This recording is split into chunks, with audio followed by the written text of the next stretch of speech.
దీంతో స్థానికులు ఆందోళన చేస్తామని హెచ్చరించారు.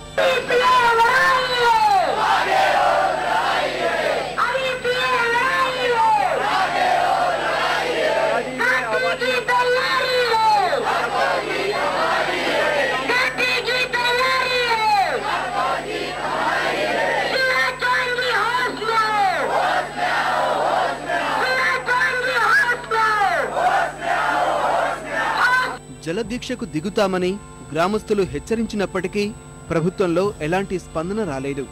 ఇందిరాసాగర్ ప్రాజెక్టు నిర్మాణంపై దృష్టి సారించిన ప్రభుత్వం ముంపు బారిన పడిన 15% గ్రామాలకు ఇప్పటి వరకు పరిహారం చెల్లించలేదు. ఇలా 61 గ్రామాల ప్రజలు భూములు కోల్పోయి పరిహారం అందక తీవ్రంగా ఇబ్బందులు పడుతున్నారు. ప్రాజెక్టు ఎత్తు పెంపు వల్ల భారీగా వరద వచ్చినప్పుడు బ్యాక్ వాటర్ పెరిగి తమ గ్రామాలు కూడా మునుగుతాయని ఆందోళన వ్యక్తం చేసిన స్థానికులు ప్రభుత్వం తీరుతో ఆగస్టు 25న జల సత్యాగ్రహానికి దిగారు. ఖండ్వా జిల్లాలోని ఘోగల్గాంవ్ గ్రామం సమీపంలో బార్కాలియా వద్ద నర్మదా నదిలో మెడ వరకు నీటిలో నిలుచొని ఆందోళన కొనసాగించారు. और हम जमीन के बदले जमीन लेंगे, 5 एकड़ जमीन भी लेंगे, पुनर्वास भी लेंगे और बिजली की व्यवस्था, स्कूल की व्यवस्था सब चीज होगी जब यहाँ से हटेंगे, नहीं तो हम हट नहीं सकते। चाहे वो कोई सरकार आए या दरबार आए, उसकी हमको कोई फिक्र नहीं। हम हमारा हक लेंगे, जिसके बाद ही यहाँ से आगे जाएंगे। अगर कभी अब शासन हमारे साथ में भेदभाव कर रही है, प्रभावित हमारे इंदिरासागर में सबसे बड़ा है, 300 गांव प्रभावित हो रहे हैं और इसमें अगर कभी वो हमारे साथ में भेदभाव कर रही है तो हम इससे ज्यादा और उग्र करेंगे। గ్రామస్తుల దీక్షకు నర్మదా బచావో ఆందోళన్ ఎన్బీఏ అనే సంస్థ మద్దతు ప్రకటించింది. డ్యాం ఎత్తును 260 మీటర్ల కంటే ఎత్తుకు కట్టాలన్న ప్రభుత్వ నిర్ణయం సుప్రీంకోర్టు ఆదేశాల ఉల్లంఘనేనని ఆరోపించింది. బాధితులకు 6 నెలల్లో పరిహారం చెల్లించాలన్న అత్యున్నత న్యాయస్థానం సూచనలను కూడా మధ్యప్రదేశ్ సర్కారు బేఖాతరు చేసిందని మండిపడింది. అయినప్పటికీ జల సత్యాగ్రహం దీక్ష ఆందోళనను ప్రభుత్వం తేలిగ్గానే తీసుకుంది. 10 రోజుల పాటు గ్రామస్తులు మెడలోతు నీటిలో ఉండడం వల్ల శరీరంపై చర్మం దెబ్బతినడం ప్రారంభమైంది. సంకల్పం వీడని గ్రామస్తులు ముందుకు సాగారు.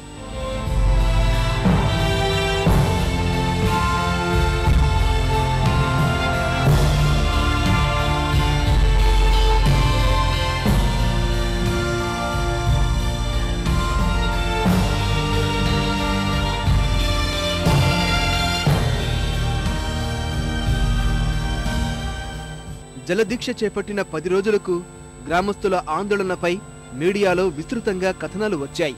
దీంతో మధ్యప్రదేశ్ ప్రభుత్వంలో కదలిక మొదలైంది.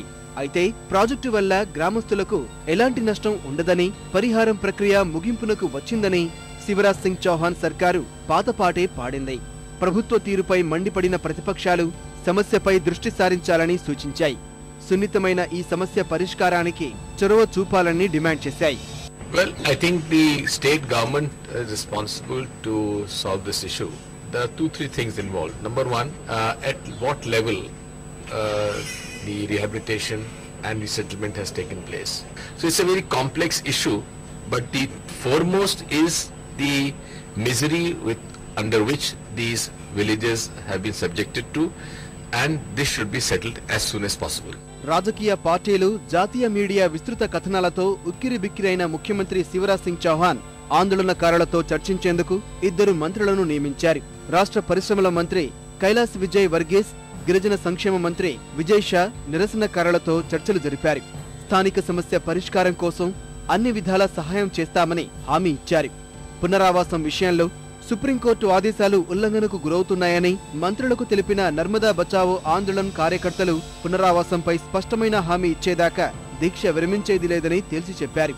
ముంపు బారిన పడకుండా చర్యలు తీసుకోవాలని, పరిహారం చెల్లించాలన్న డిమాండ్లపై ఆందోళనకారులు మెట్టు దిగకపోవడంతో చివరకు ముఖ్యమంత్రి చౌహాన్ వారిని చర్చలకు పిలిచారు. నిరసనకారుల తరపున ముఖ్యమంత్రితో చర్చించిన నర్మదా బచావో ఆందోళన్ కార్యకర్తలు డిమాండ్లపై ఏమాత్రం వెనక్కి తగ్గబోమన్న గ్రామస్తుల వైఖరిని స్పష్టం చేశారు. అయితే వాస్తవ పరిస్థితిని ఎన్బీఏ కార్యకర్తలకు ముఖ్యమంత్రి వివరించే ప్రయత్నం చేశారు. ప్రాజెక్టు ఎత్తును తగ్గించడం వల్ల 20,000 హెక్టార్లకు సాగునీరు అందకుండా పోవడం సహా 120 మెగావాట్ల విద్యుదుత్పత్తి సాధ్యం కాదని తెలిపారు. చివరకు గ్రామస్తుల డిమాండ్లకు అంగీకరించారు. పరిస్థితిని ఎప్పటికప్పుడు సమీక్షించేందుకు 5 సభ్యులతో కమిటీ ఏర్పాటు చేస్తామని శివరాజ్ సింగ్ చౌహాన్ చెప్పారు. భూమి కావాలని కోరుతున్న గ్రామస్తులు ప్రభుత్వం అందజేసిన పరిహారాన్ని 90 రోజుల్లో తిరిగి ఇవ్వాల్సి ఉంటుందని తెలిపారు. एक तरफ हम चाहते हैं कि बिजली का उत्पादन हो, सिंचाई का क्षेत्र बढ़े, खेती लाभकारी धंधा बने, वहीं दूसरी तरफ सरकार की प्रतिबद्धता है कि जो विस्थापित परिवार हैं उनके हितों का पूरा संरक्षण किया जाए। विस्थापन के कष्ट और दर्द हम जानते हैं, लेकिन प्रदेश के व्यापक हित में ऐसी योजनाओं का बनाना भी आवश्यक होता है। हाँ, आंदोलन शुरू हुआ तो मैंने 2 मंत्रियों की, कैलाश विजयवर्गीय जी, विजय शाह जी की एक कमेटी बनाई और ये कहा कि प्रभावित परिवारों से वो चर्चा करें। उन्होंने चर्चा करने का प्रयास भी किया और हमने ये फैसला भी किया है कि हम पानी का स्तर घटा के 189 मीटर पर ले जाएंगे। मैं फिर ये कहना चाहता हूँ कि सरकार विस्थापितों के साथ, हम उनकी वो समस्या जिनका समाधान संभव है उसका समाधान करने की कोशिश करेंगे। जल स्तर घटाने से 20,000 हेक्टेयर जमीन में जो सिंचाई होती वो सिंचाई हम नहीं कर पाएंगे। ముఖ్యమంత్రి ప్రకటన వెలువడిన కాసేపటికే 17 రోజుల దీక్షను గ్రామస్తులు విరమించారు.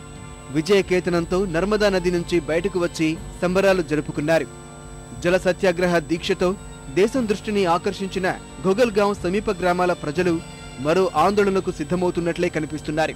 ప్రభుత్వం తమకిచ్చిన హామీని నిలబెట్టుకోకుంటే త్వరలోనే భూమి అధికార సత్యాగ్రహ దీక్షలు చేపడతామని హెచ్చరిస్తున్నారు.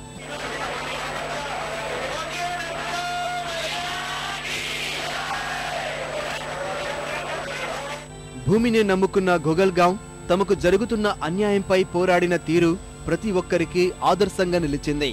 ప్రభుత్వం వల్ల అన్యాయం జరిగిందంటే తిరుగుబాటు ధోరణి ప్రదర్శించే నేటి తరానికి మరోసారి అహింసా పద్ధతి గుర్తు చేశారు. ప్రభుత్వం మరోసారి అన్యాయం చేస్తే భూమి అధికార సత్యాగ్రహ దీక్ష చేపడతామంటున్న ఆ గ్రామస్తుల వైఖరిలో తిరుగులేని సంకల్పం కనిపిస్తోంది.